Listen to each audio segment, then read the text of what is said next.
नमस्कार मैत्रिणींनो, तर आजचा हा व्लॉग आहे हरतालिकेच्या दिवशी सकाळचा. तर श्रावण महिन्यात मी बेलाचं झाड आणलेलं आणि त्याची पूजा जी आहे ती मला हरतालिकेच्या शुभ मुहूर्तावर करायची होती. आज आहे हरतालिका आणि हरतालिका निमित्ताने मी सुंदर अशी ही मेहंदी काढलेली आहे. तर लहानपणापासूनच मला या सगळ्या गोष्टींची खूप आवड होती. पूजा, सगळे सण, आपलं पारंपरिक ज्याही काही गोष्टी आहेत त्या मी लहानपणापासून फॉलो करत आलेली आहे. आणि आज अचानकच जेव्हा मी बेलाच्या झाडाची पूजा करत होती, त्यात शिवलिंग मी कोरली, तेव्हा मला अचानक आठवण आली ती माझ्या बालपणाची. तर बालपणाची एक माझी स्टोरी आहे.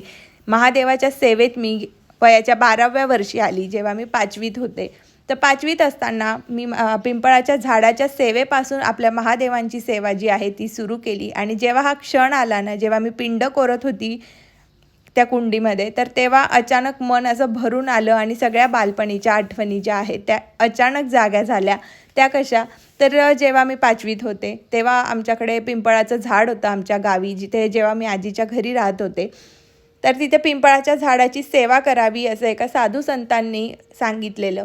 तर त्या दिवसापासून अचानक माझ्या मनात आलं की ह्या झाडाला मी दिवा लावेल, ह्या झाडाची मी सेवा करेल. तर सेवा मी कशी करायची? तेव्हा बालपणात आपल्याला इतक्या काही गोष्टी कळत नाही, पण तरीसुद्धा जे त्या साधूने सांगितलेलं ते मी तेव्हाच माझ्या डोक्यात फिट करून घेतलं की मी आजपासून पिंपळाच्या देवाची सेवा करणार आहे. तर मग पिंपळाच्या झाडाची सेवा करणार आहे. तर पिंपळाच्या झाडाला मी मस्त धुवायची त्या खोडाला. तिथे मी सगळे शुभचिन्ह काढायची, ओम, स्वस्तिक वगैरे सगळं.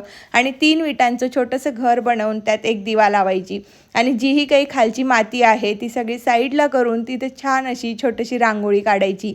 बागेतले सगळे फुलं तोडून आणून मी तिथे वाहायची आणि अगरबत्तीचा धूर, जो मला आधीपासून खूप आवडतो, तर सुंदर अशी ही पूजा करायची. तर मैत्रिणींनो, ही होती माझी बालपणाची छोटीशी कथा.